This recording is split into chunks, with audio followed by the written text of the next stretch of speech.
Warning! Bitag Live Morning caters to mature audiences. Topics discussed are particularly on hot, timely, current issues purposely intended for Filipino viewers and listeners worldwide. Discussions may contain language that may not be appropriate for some sensitive audiences. If you do not approve of the content listed above, please do not watch our videos.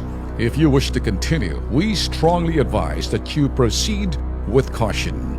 Viewer maturity is advised.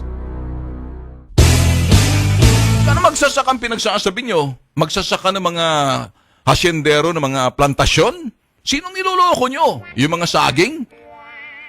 Sabihin, bigay mo na kay Laila yan, Dilima, yung mga saging kung pag-uusapan. Sus Mariosep naman. Sino matutuwa sa inyo? Ginagago nyo ba kami? Ginagago nyo ba mga sasaka? Akala nyo hindi natin alam itong may pinagagawa nyo mga putok sa buho kayo? Sige nga. Ang mga magsasakang talagang mahirap hikahos, talagang sus Mariosep, mahirap pa sa daga, matatanda na, pero yung mga anak nila kahit na papano nabubuhay sila kasi nag-aral na rin, natuto na, hindi na sila yung dikit sa lupa kasi ayaw na pagsamantalahan sila. Kaya kung nakikinig sa atin si Manny Piñol, kung nakikinig sa atin yung Department of Agriculture, kung nakikinig kayo, alam ko bago pang upo nyo, ako'y bumubusi na lang naman sa inyo. Baka sakaling buksan yung mga taengan ninyo, linisin yung mga taengan ninyo, nang sa ganon yung mga taengan ninyo na yan, naririnig nyo mga sinasabi ko, hindi ingay.